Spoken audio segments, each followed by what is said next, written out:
here. From the national anthem to the invitation to champions to visit the White House, it's undeniable that politics and sport often collide.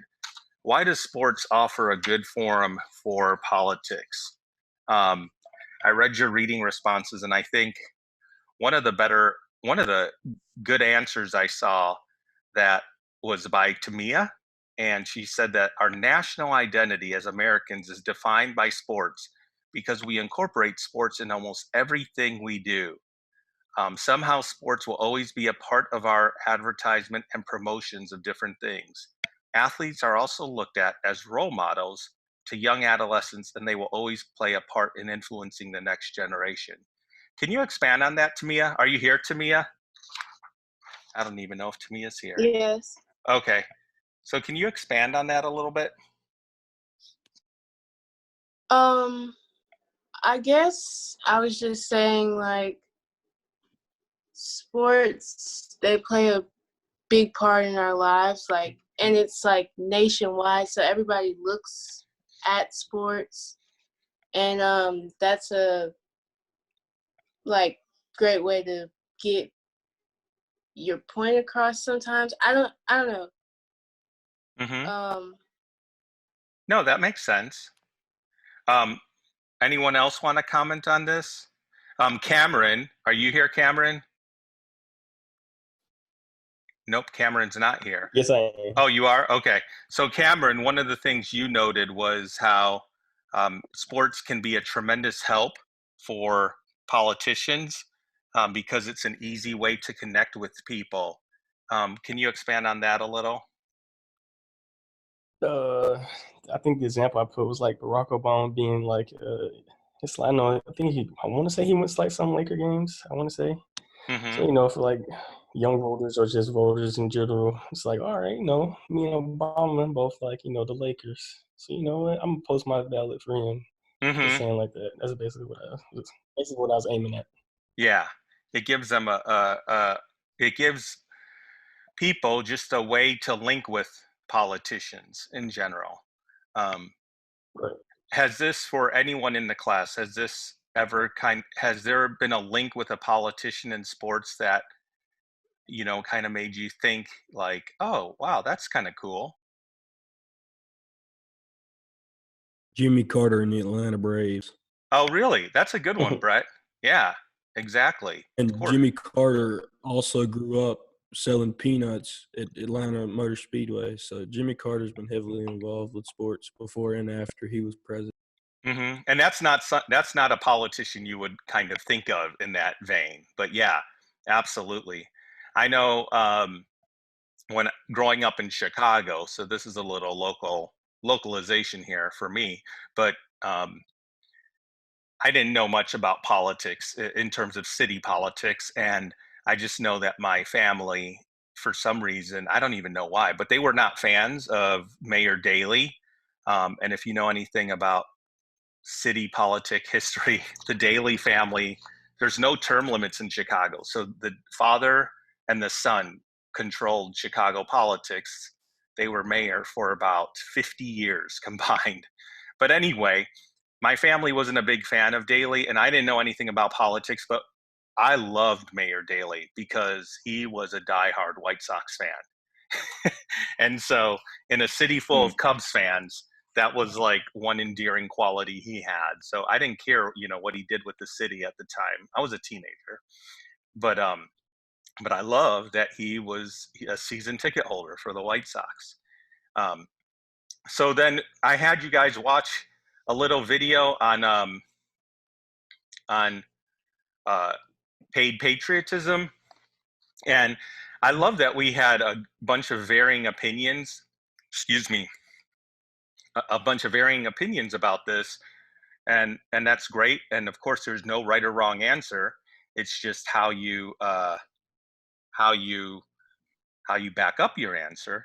Um, so Jacob, are you here? No. Let's Me. Jacob. Yeah, I was like, is that Jake? Jake? No, there's a Jake Jacob Smith? too. Yeah. Jacob's here? No. Okay. Oh wait, yeah, that is you. That is you, Jake. Sorry, Jake. You said that Yeah. you you said that you think it's fine. Goofball. You think it's fine for military personnel to be paid at sporting events by taxpayer money because of what they do for our country, and they deserve it. Can you expand on that a little bit? I guess I was just saying that like they deserve like their respect and stuff, and that we should just like pay for them and their respects and stuff. Mm-hmm. That's a great answer.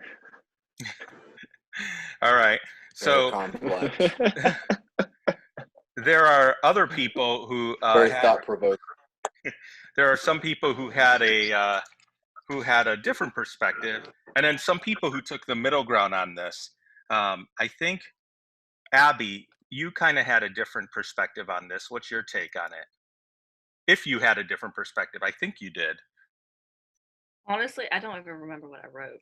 Okay. Yeah, I didn't Can you- write down your comments for that. That's okay. Where- Does anyone else want to comment on this aspect of? Well, one of the things. Oh, I have this. JJ, are you here? Are you listening, JJ? Yes. Okay. You had talked Yes. about how paid patriotism. You think it actually? You kind of surprised me with your opinion because I know you a little bit. But you said in the aftermath of 9/11, paid patriotism maybe not such a bad thing. But then as we progressed, probably something that needs to be phased out. Can you explain your answer? Yeah. After 9/11, the nation was hit with such a real massive tragedy to the effect where a lot of people were scared to go to these big events, that they were, that they were worried for the troops that were going to Afghanistan, and they needed some form of reassurance, both that they were safe because they were going to be soldiers at the events to, present the flag and all that, but also that the troops were performing well. And I would argue that perhaps this would have helped with the healing process because people were so scared back then and didn't really know how to process 9/11. Mm-hmm. But as things continued, of course, and now we're in the post 9/11 era, it's kind of hard to say, well, why do we need to spend taxpayer money on this? And the only reason I think could be justified is a simple fact that if you're a government institution like the Department of Defense and you're given a full budget, you have to spend that full budget, or else you're not getting that amount next year. Right. Yeah, absolutely. And that's one of the reasons why they do it. And interestingly, and I don't think this was mentioned in the book, but there was one politician in particular who was vehemently against this process. And it would probably surprise you who it was. It wasn't Bernie Sanders. It was actually John McCain, who was very much against using taxpayer money for this. And of course, the former senator, one of the most well-known American veterans and American war heroes. So it's a good discussion to have. But I think what's the important thing to know, I think it's just one of those things. It's important to know that this is happening, that they're being paid to do this, rather than just thinking that it's being done out of the goodness of their heart. Okay, let's move on to the next question. How is our national identity as Americans defined by sports? Let's see here. Anyone want to comment on that?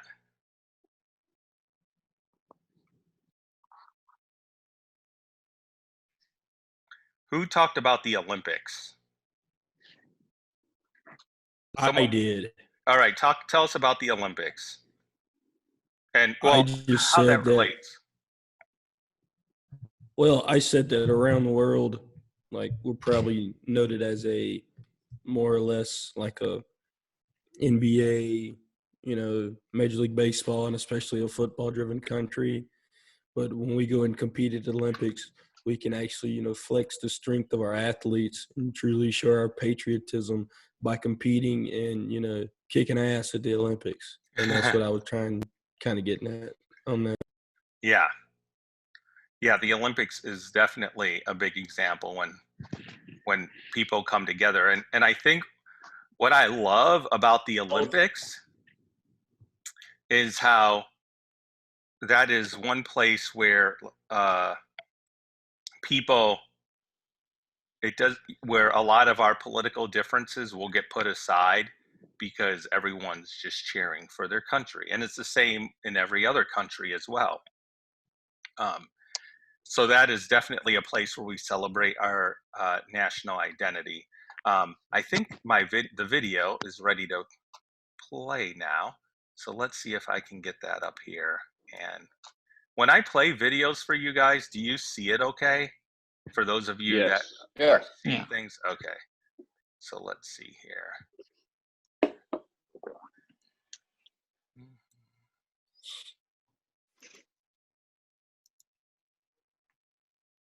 I will say that in some countries like Spain or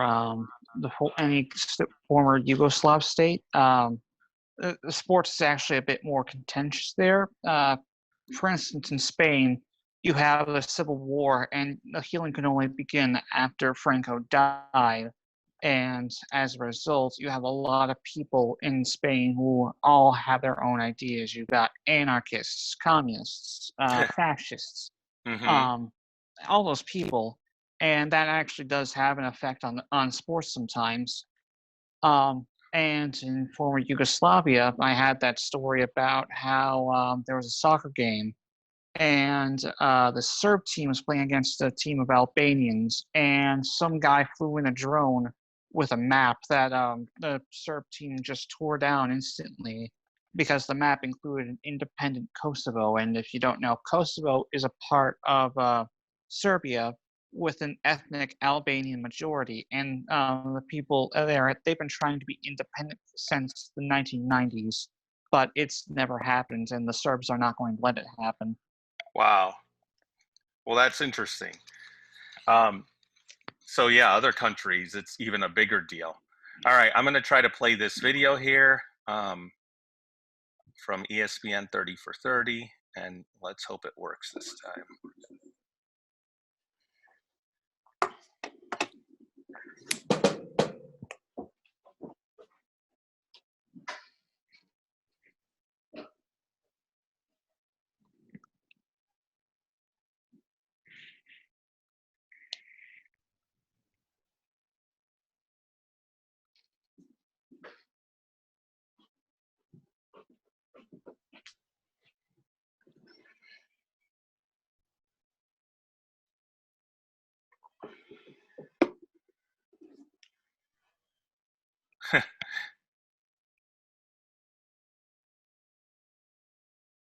Doesn't Okay. look like he's going to play, does it, Joe?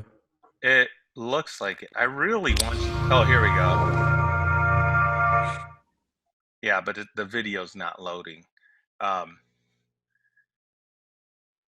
want to make sure no one in my house is gaming right now, because that is what kills. You know that's what kills your damn Wi-Fi. Mm-hmm. I know my oldest isn't gaming because I have his mouse. Oh, that's a good strategy.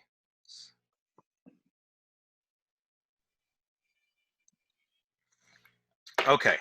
The last question we had, and this was the most controversial question, and let's touch on that in a little bit. I want to go over our the PowerPoint for today, and see, share screen. This is definitely not going to win awards as a class lecture for online class lecture for online learning. All right, politics and nationalism in sport. So hopefully we'll have a chance to show you that video of President Bush throwing out the first pitch at the Yankees game. But one of the comments in the textbook that I think sums this up in a nice way is sports is a cultural institution, one that is inextricably linked with a larger with larger economic, political, and social structures. And we'll examine that here. So sports is definitely a political resource for candidates and elected officials. Some of us at CAM talked about that, how different candidates might go to a game. We have every president invites people to the White House to showcase, to celebrate the team's championships. There's President Trump with the Clemson, a Clemson jersey, which is really difficult to see. And there's President Obama with a Cubs jersey, which again is really difficult for me to handle. But it's something that they use to kind of unite with other people. Symbolically, they're interacting with the public. One of the things that Obama used to do, because he was such a big basketball fan, does anyone know what's something he did around this time of the year when, gosh, I think last night would have been the championship game? Did he not do a March Madness bracket? Right. Yeah, he did a March Madness Yeah. bracket every year and like shared it Yeah. on his Twitter. So things like that just kind of show, like, even if you disagreed with Obama politically, little things like that would be a way to connect with people. And it's also used as a tool in international relations. One of the most common things that happens when like a foreign leader visits the United States and is hosted by, whether it's the president or a senator or someone in the cabinet, is they will go to a game of some sort. And same thing when we go to their countries. And in a much lesser note, but definitely it happens, it's used to communicate values. What do I mean by that? Can anyone think of an example where a politician of either side use sports to kind of communicate values? Because I can think of one, and I'll say it. So when you think of NASCAR, stereotypically, what kind of a voter are you thinking about? A white conservative male. Exactly. And so you'll frequently see Republicans, especially during the primary, when they're going when they're Republican primary for president, you'll typically see all the candidates at some point going to a NASCAR race and trying to show that link to try to win that vote. Democrats typically don't go to anything like that. The last time that I can recall a Democratic presidential candidate went to NASCAR event was in 2004 when John Kerry went, and he was booed like crazy. And so I think ever since then, Democrats decided, yeah, we're not going to go to NASCAR races. But yeah, so there are times when sports can be used to communicate values like, hey, I'm one of you. I like NASCAR. When in all likelihood, I don't honestly think that any I'm trying to think of the Republican candidates who ran for president, and I can't think of, realistically, I don't think any one of them really likes NASCAR, right? But they definitely use it. I love NASCAR. You think President Trump is up there watching NASCAR? Absolutely. No, I'm just playing. I know. Ronald Reagan used it, though. It's back in the day. Absolutely. When he got reelected. Right. And then forgetting like issues and whatnot, just talking purely about linguistics and language, sports language is often used in politics. I just pulled this from the AJC today, the headline, as Georgia fights coronavirus, Kathleen Toomey catches spotlight.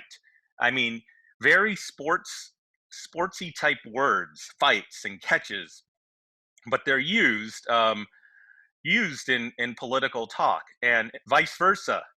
Sports has become part of the or language. There's been language of war that's been used in sports talk frequently. Headline again from today from the New York Times: an exhausting war over a lack of live sports is starting. Consumers are losing. So we see a war over a lack of live sports. Consumers are losing. Very much using the language of of of uh, of war in sports. Where else do we see that? Where else might we see war references in sports? Football on the Yeah, gridiron. definitely in football. And I just love, let's see if I can find this. One of the things that I always find fascinating is um, you guys know the Fox Sports um, theme song and the video for when they play football. Uh, Fox intro football. Let's see if I could find this. You referring to I'm sorry. Cletus? The Where monster they, that they have on there? yeah, they have the robots and everything. Mm-hmm. Yeah, that's what I'm referring to. So let's see if we could find that here, a video of that. What's the name of the robot? Actually has a name. Cletus. Cletus. Interesting. Yeah. Cletus. Screw you, Presley. You can't not say that without some type of accent. I mean, Cletus. hell, how do you say it with it? I mean, I don't know. Hail. I can't say anything without an accent. Cletus. What'd you say? You can't say anything Cletus. without an accent? Yeah, Presley makes fun of my accent all the time. He's just mad because he don't have one. Facts. Facts. Right. There we go.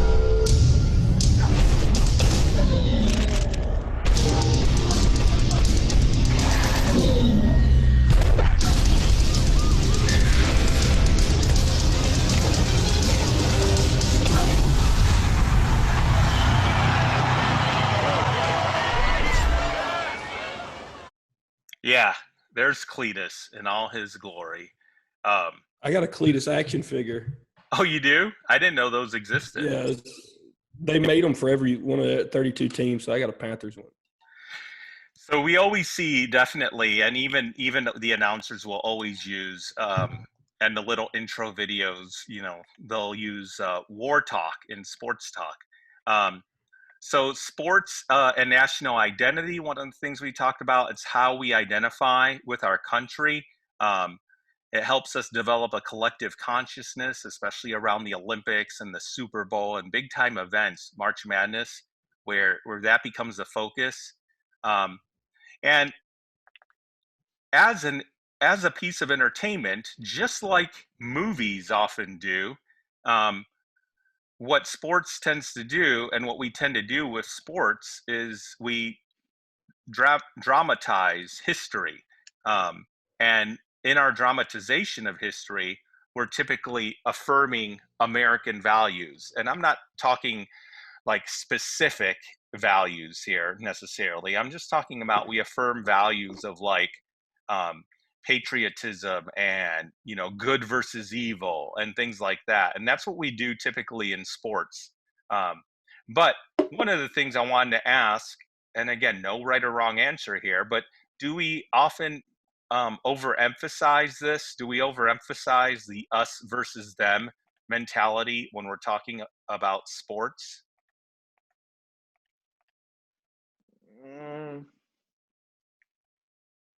Definitely talk about it a lot. Mm-hmm. I don't know if we'd say overemphasize, but we do talk about it a lot. I mean, that is kind of the heart of competition, right? Yeah. Is one person versus another person. Yeah. All right. So, with now, this is where we get into a little bit of conflict here, because we do identify sports with our country. But if you recall, last week we showed, especially like in baseball, how there's become an increasing amount of globalization of American sports. And when I say American sports, I mean sports that are primarily, played in the United States. We all know about baseball and how much they spend on foreign players. And other sports besides baseball have a lot of foreign-born players. Can anyone think of another sport like that? Soccer. Well, yeah, soccer. That's not really an American sport, though. Basketball has a lot of people from Europe. Yeah, that come exactly. and play. Basketball, a lot of people from Europe, and we often play. Like, what does the NFL do every year with one of their games?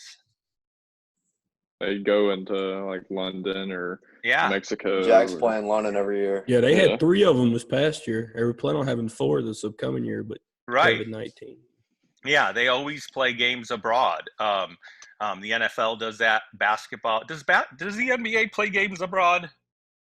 They had they're playing like Mexico and like they went places to like that. somewhere. The Celtics and the Bucks played somewhere like 2 years ago. Mm-hmm. Usually they'll do like preseason games. Yeah. Right. Okay. Baseball does that too. They played in Japan that's right. to open up the season last year. Oh That's yeah, right. with the A's or whatever. Yeah. So it's Or interesting Ichiro retired. that teams are that they do that. Not teams, leagues actually do that. Why do you think that is? Why are they trying to? Market. What do you mean? Like, I don't know. I mean, I just get to a bigger audience if you're like going to be playing in different countries, and that country will be more attracted to. Yeah, absolutely. That's why football does it. Because I mean, you got to think they really only play football in America, and that's what they're really trying to do, is to spread football globally, Right. not just national. And just to get some fans nationally, because that generates, even if you're not getting people who are going to go to games because of the distance thing, they will be buying jerseys. They may be subscribing to online to watch games online or listen to games online. So they're trying to attract potential customers with globalization. And we know athletes are becoming global superstars. When Kobe Bryant died, it wasn't just the United States that was hurting. It was all over the world. That was a huge story. So yeah, American sports getting increasingly global. And then we get to the last thing I want to talk about is sports and politics. And we all have kind of agreed, or we all have agreed, that sports and patriotism are intertwined. And when we get to the topic of sports and politics, that's where some things get a little messy. One thing that is important to note is there is a history of political change that happens because of sports, that originated in sports, where sports and specific athletes were the ones who went against the grain and did something or stood up for something, and that the rest of the nation kind of followed behind. Yeah, Muhammad Ali, a perfect example. What's another example?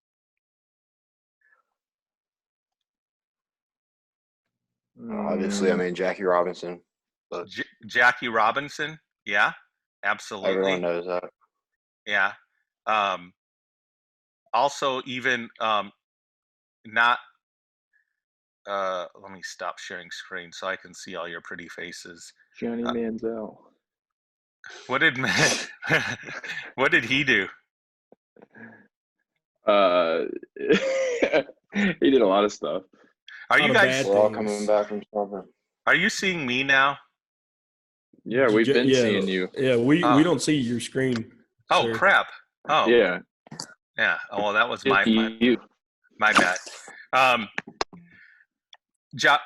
The other thing I was thinking of, Magic Johnson, right? What happened with Magic Johnson? AIDS. Yeah. Now AIDS.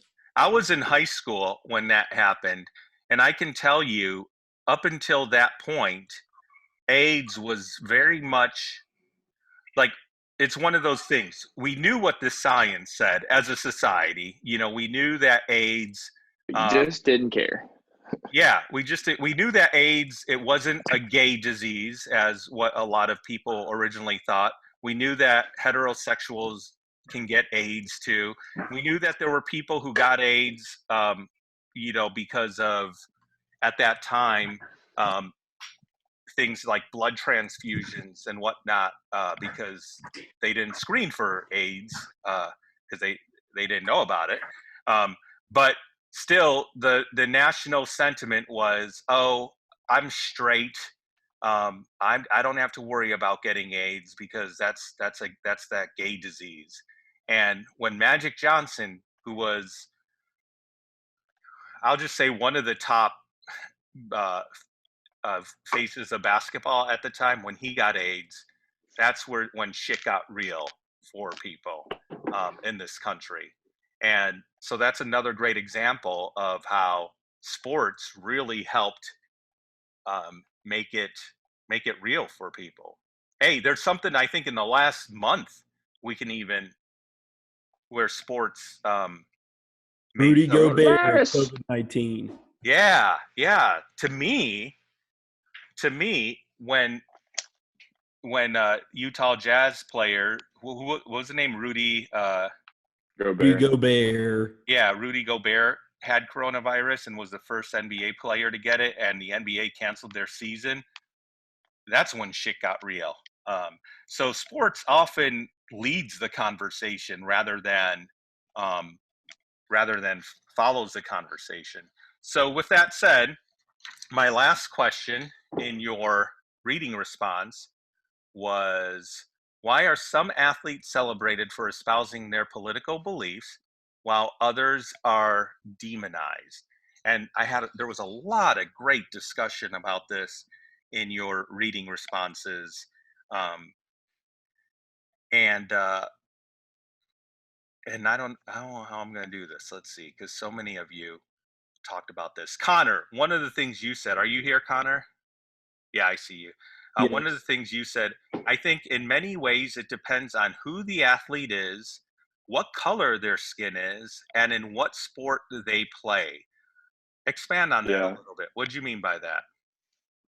Well, I mean, it kind of depends. Like, when you think of like demographics of sports, such as, I mean, kind of on opposite ends of the spectrum, like basketball and baseball, it's like, I mean, there's people of every race and background that watch them. But when you think primarily just based on how it is, there's like kind of, I don't want to say, I mean, there's more of a specific group who are kind of drawn to those sports, and that's just based on, I mean, I guess years of development. But Right. it's like, I mean, if you have, maybe like, I mean, for instance, if you have, say, a black basketball player, I mean, like you can take LeBron James, for instance, where he has done a lot more, like, that some people don't agree with on how he speaks out on certain issues and like the things, how he does that at school, like how he made that whole school and stuff like that, where some people might say, that's not his place. He's just supposed to be an athlete or whatever. And it can kind of depend on, even though that is a great thing, when you look at it, there can be people where they can look at him and say, oh, just because of his skin or just because of the sport he's playing, like it has less of a significance to them, even though overall in general it's a really cool thing. Right. But I mean, it can just be discredited just based on how people feel about like like maybe a stereotype of the sport or a stereotype of that person, just based on different things like that. Mm-hmm.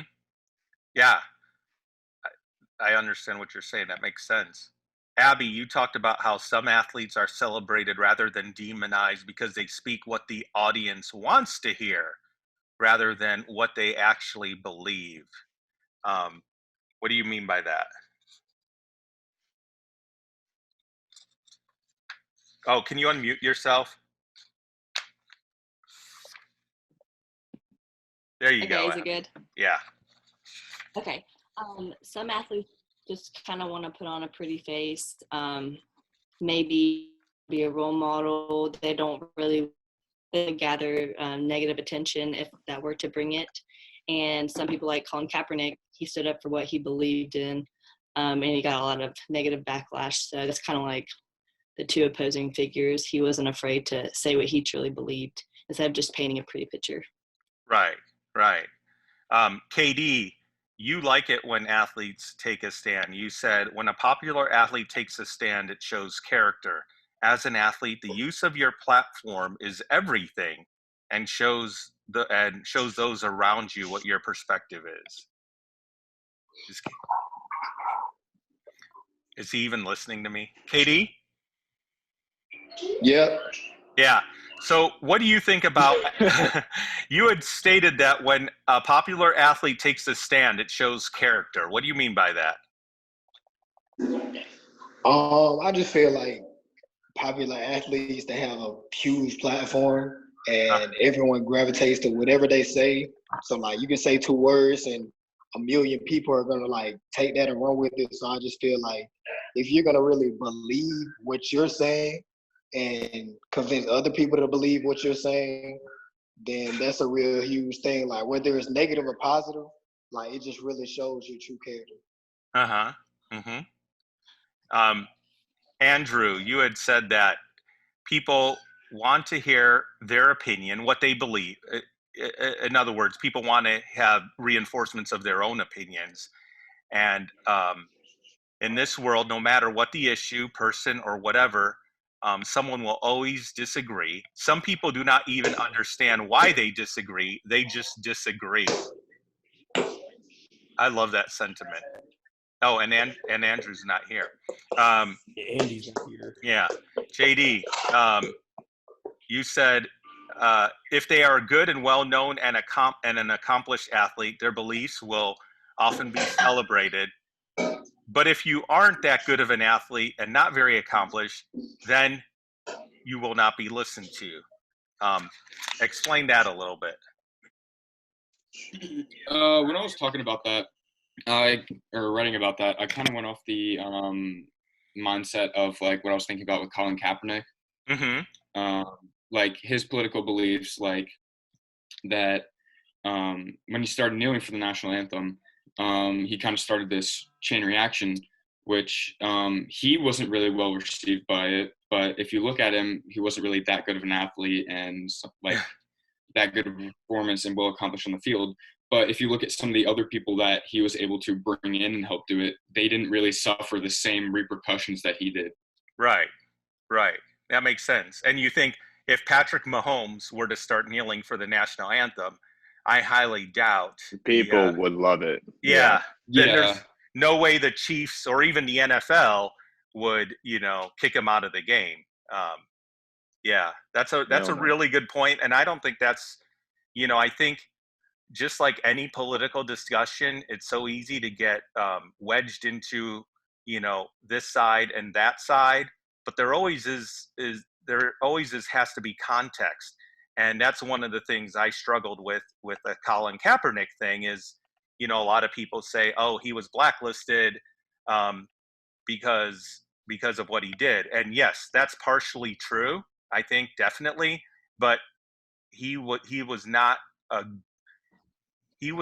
the level of an athlete where he was pretty much indestructible. Like, you know what I mean? He put himself in a situation. He was for a split second. He wasn't like Dak Prescott, one of the He was for like a split second where he shut had up, shut up, Presley, shut up. All right. One of the things I just wanted to see what Joe said. So Brett, he goes right. Brett, you said just like any other job, you feel personal feelings should be left off the field and out of the locker room. However, this will never happen. Therefore, in saying that, both sides should be entitled to say what they think without being discriminated. I think some athletes are celebrated for their political beliefs because their beliefs are popularized in the media and are largely accepted by society. However, others are demonized because their beliefs are not widely accepted by society. So you're kind of saying it's the same kind of thing where if they kind of go along with the trend, then they'll be accepted. Yes, sir. And I mean, like I said at the beginning, I think football, basketball, baseball, any sport for that matter is just like a job, and you shouldn't bring your personal feelings onto your platform And nobody really cares what you think anyway. I mean, that's just the way I look at it. Like, you should just have your personal feelings, and that should just be the way that you believe. But like I said, that'll never happen. People are going to continue to speak out of what they think and whatever else. And I just think that, in saying that, it shouldn't be somebody gets, demonized because they say something that everybody disagree with. And I mean, it happens on both sides of the spectrum. Yeah, Some people get absolutely. celebrated and some people get demonized. Kurt Schilling, Just for example. Yeah, I mean, Yeah. Kurt Schilling got fired, and Mhm. it goes back to when what's the guy's name? The Collins guy, when he got in the NBA, the first open homosexual to Mhm. play in a professional sport. Chris Bouchard, who is an NBA analyst, just simply said on First Take that he disagreed with it because he was a Christian, but he spoke out and said that Collins was a courageous guy for doing that. But he said he didn't agree with his lifestyle, and ESPN wanted to cut his balls off and serve him to the cows almost just because he said he disagreed with it. I just didn't. Wow. I didn't feel like that was right, Right. personally. And I mean, it's the same thing with Kaepernick. So it happens on both sides of the spectrum. Yeah. But I mean, if somebody speaks out about it, that's what they believe, and it should just be the end of that. It shouldn't be. We got to analyze it and break it down. I mean, it's not a cover two defense. It's what they said and what they believe. And Right. That's just the end of the day. And the best response I love, I thought, was from, you ready? Michael. Big Oh, Hell yeah. he was so shocked he dropped his computer. Michael said, and listen up, because this was perfectly stated. The methods in which athletes choose to express their beliefs matters big time. So he's talking about the methods they choose to express their beliefs. For example, a couple years back, the four most popular NBA players at the time, LeBron, Dwayne Wade, Chris Paul, and Carmelo, chose to stand up for what they believed in. Different from Colin Kaepernick, who took a knee during the anthem and lost respect of many, these NBA players chose to express their displeasure during the ESPY Awards. While virtually the same message was being delivered, it was handled much better, and it wasn't an ongoing issue. In other words, there wasn't a lot of brushback from it. I think it is when the athlete is espousing his or her beliefs in an ongoing manner, then it becomes unacceptable. Big Mike sounding like a scholar out here. Yeah. Yes. Yeah. William Shakespeare. Is there anything you want to add to that? James, what the hell? I just think that, I mean, honestly, it matters how you do it, because, especially with Colin Kaepernick, because he did it during a football game. The fans and everybody watching the game, they're there to watch the game. They're not there to be drawn into political views about everything. But when you watch a television program, you know what you get, and going in that you might see some stuff like that. Mm-hmm. Yeah. And like I said, the ESPYs are once a year. They're not every Sunday. They're not every week, Yeah. So when Colin Kaepernick does it every week, it's like the element of relevance goes away. Yeah. Say if he does it 16 times a season, it loses its glamour. Luster. It loses its relevance. Yeah. Yeah. Yeah. Good point. Loses Everyone. its impact. I agree with Mike. That's a great point. So, are you saying you want to be like Mike? That's a great movie. Calvin Cambridge, baby. My kids and I, my youngest kids and I, we just watched Space Jam. So that was not a good movie. Have you ever watched Like Mike? Yeah. Yeah. That's probably my favorite basketball movie of all time. It's up there. All right. So let's see. So looking ahead to your next paper. Wait, I think I shared the wrong thing here. Let me get this up. So your assignment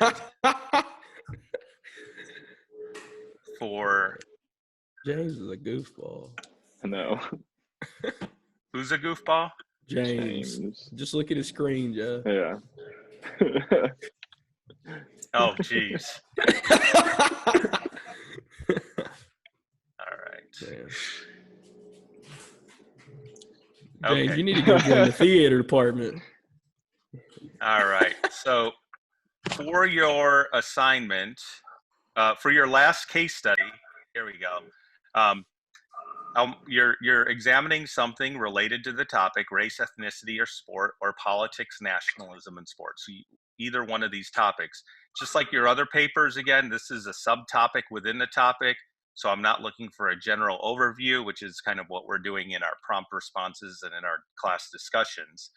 So we're looking at the actions or the influence of a specific athlete or a specific historical moment or a common theme within the issue. I want to approve your topic. So either email me, text me, call me. Just don't show up on my doorstep, because that's breaking the law right now. By Friday, April 10th. Okay. And then this will be due. Oh, not March 20th. I'm sorry. I need to change that. This will be due April 20th. So 2 weeks from yesterday, at 5 p.m.